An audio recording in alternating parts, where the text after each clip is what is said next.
Hello everyone, কি অবস্থা সবার? সো আপনাদের মধ্যে যারা ফিউচার ট্রেডিং করেন তারা অনেক সময় দেখা যায় যে প্রফিটে ট্রেড ক্লোজ করার পরেও আপনার ব্যালেন্স উল্টো আরও কমে গেছে। এই প্রবলেমটা কেন হয় এবং এই প্রবলেমটা থেকে কিভাবে আপনারা বাঁচতে পারেন, এই বিষয়টা আজকে আমি আপনাদেরকে একদম কমপ্লিটলি বুঝিয়ে বলার চেষ্টা করব এবং কিভাবে উল্টো আরও এই যে প্রবলেমটাকে আপনারা অ্যাজ এ ফিচার হিসাবে ইউজ করে এখান থেকে এক্সট্রা প্রফিট ইনকাম করবেন, এই বিষয়টা আপনাদেরকে আমি এই ভিডিওতে সম্পূর্ণ বুঝিয়ে বলার চেষ্টা করব। সো আপনারা যারা ফিউচার ট্রেডিং করেন তারা হয়তো জানেন বা অনেকে হয়তো জানেন না যে ফিউচার ট্রেডিংয়ে একটা ফিচার আছে যেটাকে বলা হয় ফান্ডিং। সো আপনারা যদি ফিউচার অপশনে আসেন এবং এখানে যে কোনো কয়েনের ট্রেড করতে চান, তাহলে ওই কয়েনের নামের নিচে আপনারা এই যে ফান্ডিংয়ের যে ডাটা, ওই ডাটাটা দেখতে পারবেন। সো এখানে আপনারা দেখতে পাচ্ছেন যে উপরে লেখা আছে ফান্ডিং 4 আওয়ার, এরপরে কাউন্টডাউন। সো ফান্ডিং 4 আওয়ারে কত পার্সেন্ট ওইটা প্রথম লেখা থাকে এবং কাউন্টডাউনের যে টাইমটা ওইটা পরে লেখা থাকে। সো আপনারা এখানে দেখতে পাচ্ছেন যে 0.38% এবং কাউন্টডাউন 54 মিনিট। সো এখান থেকে আপনারা যেটা বুঝতে পারেন যে বর্তমানে ফান্ডিং রেট চলতেছে 0.38%-এর মতো এবং 54 মিনিট পরে এই ফান্ডিংয়ের সেটেলমেন্ট হবে। এবং এর সামনে আপনারা একটা সাইন দেখতে পারতেছেন, অর্থাৎ নেগেটিভ। সো এই সাইন মূলত দুইটা হয়, একটা হলো পজিটিভ এবং আরেকটা হলো নেগেটিভ। সো এই সাইন কেন হয় এবং কেন এই ফিউচার ট্রেডিংয়ে ফান্ডিংয়ের আদান প্রদান হয়, এবার আসুন এই বিষয়টা একটু বোঝার চেষ্টা করি। সো আপনারা যদি একটু ভালোভাবে লক্ষ্য করেন তাহলে দেখতে পারবেন যে ফিউচারে যে কয়েনের প্রাইস থাকে এবং স্পটে কয়েনের যে প্রাইস থাকে, ওই দুই প্রাইসের মধ্যে একটু ডিফারেন্স থাকে।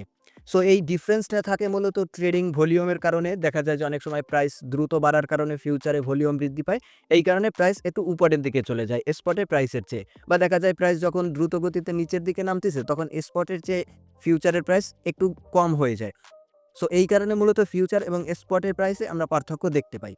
সো এই ফিউচার এবং স্পটের প্রাইসের পার্থক্যটা যাতে বেশি না হয়ে যায়, এই জন্য মূলত ফান্ডিং ফির মাধ্যমে সেটেলমেন্ট করা হয়।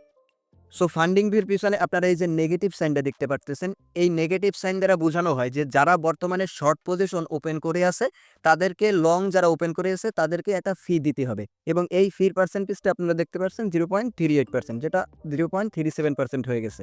এবং এই সাইনটা যদি পজিটিভ থাকতো তাহলে এটা দ্বারা বোঝা যেত যে যারা লং পজিশন ওপেন করে আছে তাদেরকে, যারা শর্ট পজিশন ওপেন করে আছে তাদেরকে এই পরিমাণে ফি প্রদান করতে হবে। এখন আপনারা এখান থেকে একটা বিষয় হয়তো লক্ষ্য করছেন যে প্রথম আমি যখন ভিডিও বানানো শুরু করছিলাম তখন ফান্ডিং ফি 0.38%-এর কাছাকাছি ছিল। কিন্তু বর্তমানে ফান্ডিং ফি 0.37% হয়ে গেছে। সো এটা দ্বারা বোঝা যায় যে ফান্ডিং ফি আসলে কনস্ট্যান্ট না। এটার ভ্যালুস সময়ের সাথে, সাথে বাড়ে বা কমে। সো এখন এই ফান্ডিং ফির সাথে আমরা প্রথম যে প্রবলেমটা বললাম, ওই প্রবলেমটার কি সম্পর্ক এবার আসুন একটু বোঝার চেষ্টা করি। সো ধরেন যে আপনি এই SXT কয়েনে একটা শর্ট পজিশন ওপেন করতেছেন।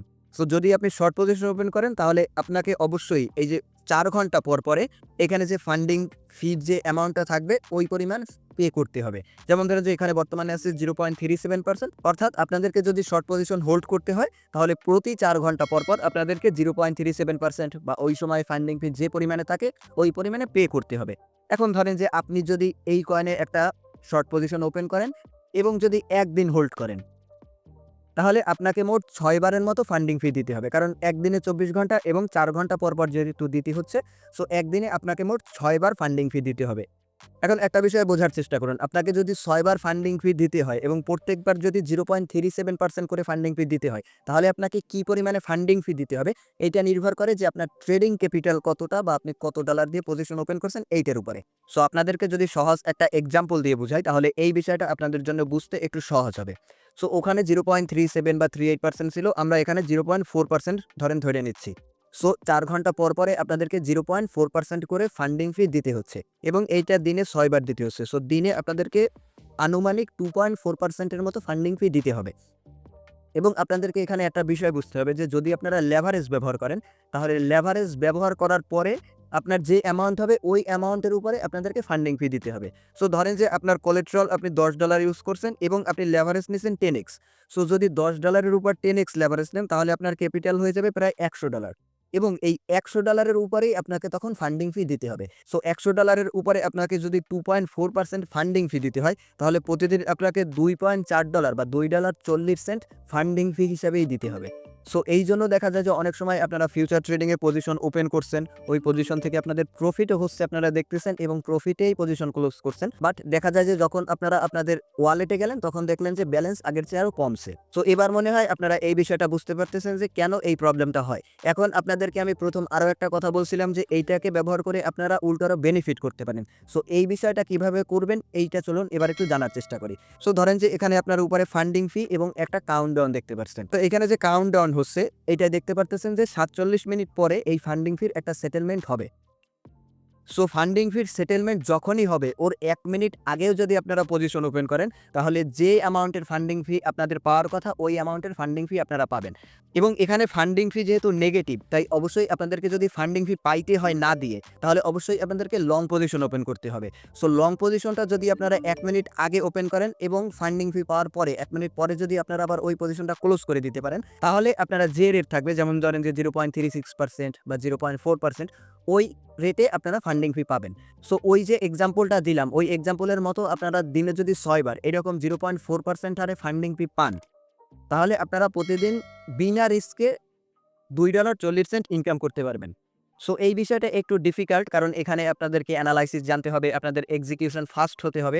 সো যদি আপনারা জানতে চান যে কিভাবে প্রফেশনাল ওয়েতে ফান্ডিং ফি ব্যবহার করে ট্রেড করা যায় এবং রিস্ক ফ্রি ওয়েতে ইনকাম করা যায় তাহলে সেটা চাইলে আমাকে কমেন্টে জানাতে পারেন। আমি আপনাদের জন্য একদম কমপ্লিট ওয়েতে প্রফেশনালি কিভাবে ফান্ডিং ফি ব্যবহার করে ট্রেড করতে হয় বা এই ওয়েতে রিস্ক ফ্রি ওয়েতে ইনকাম করা যায় সেই বিষয়ে ভিডিও বানানোর চেষ্টা করব। সো আজকের ভিডিও এই পর্যন্তই। আশা করি ভিডিও আপনাদের ভালো লেগেছে। যদি ভিডিওটি ভালো লেগে থাকে তাহলে অবশ্যই ভিডিওতে একটি লাইক দিয়ে দিন। আর যদি ক্রিপ্টোকারেন্সি মার্কেটের আপডেটগুলো রেগুলারলি পেতে চান তাহলে আমার টেলিগ্রাম চ্যানেলে জয়েন হয়ে থাকতে পারেন। লিংক ডেসক্রিপশনে দেওয়া থাকবে।